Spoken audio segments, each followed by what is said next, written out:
आज का बाइबल का वचन सन पतरस का पहला पत्र अध्याय 1 वचन 18 से 25 और आज का सुसमाचार सन मरकुस के अनुसार अध्याय 10 वचन 32 से 45।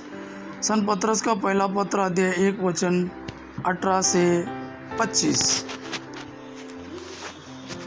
आप लोग जानते हैं कि आपके पूर्वजों से चली आई निरर्थक जीवनचर्या से आपका उद्धार सोना चांदी जैसी नश्वर चीज़ों की कीमत पर नहीं हुआ है, बल्कि एक निर्दोष तथा निष्कलंक मेमने अर्थात मसीह के मूल्यवान रक्त की कीमत पर।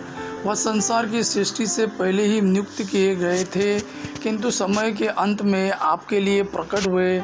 आप लोग अब उन्हीं के द्वारा ईश्वर में विश्वास करते हैं। ईश्वर ने उन्हें मृतकों में से जिलाया और महिमान्वित किया, इसलिए आपका विश्वास और आपका भरोसा ईश्वर पर आधारित है।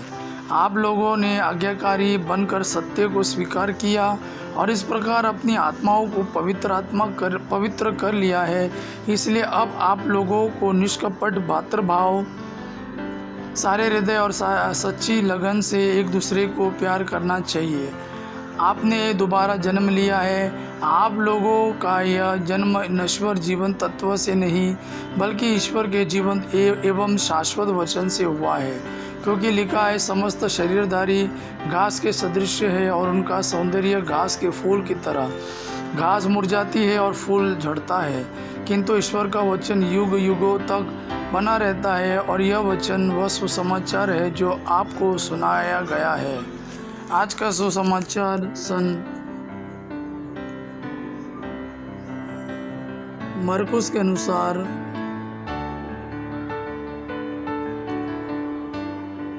अध्याय 10 वचन 32 से 45। वे यरूशलेम के मार्ग पर आगे बढ़ रहे थे। ईसा शिष्यों के आगे आगे चलते थे।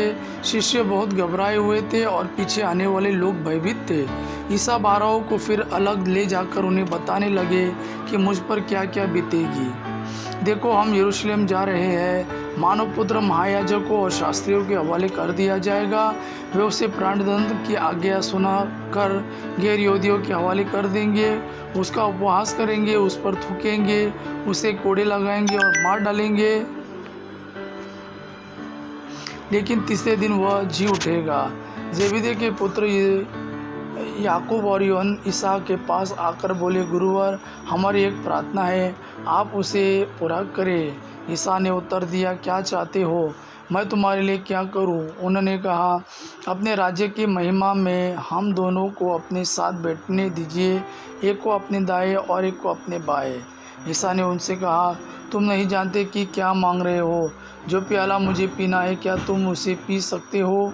और जब बपतिस्मा मुझे लेना है, क्या तुम उसे ले सकते हो?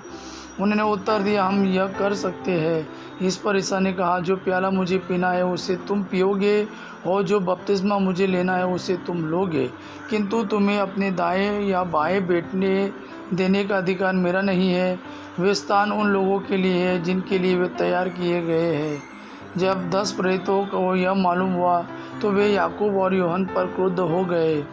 ईसा ने उन्हें वो अपने पास बुलाकर कहा, तुम जानते हो कि जो संसार के अधिपति माने जाते हैं, वे अपनी प्रजा पर निरंकुश शासन करते हैं और सत्ताधारी लोगों पर अधिकार जताते हैं। तुम में ऐसी बात नहीं होगी।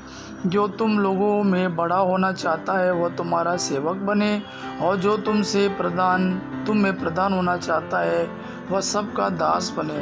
क्योंकि मानव पुत्र भी अपनी सेवा कराने नहीं, बल्कि सेवा करने और बहुतों के उद्धार के लिए अपने प्राण देने आया है।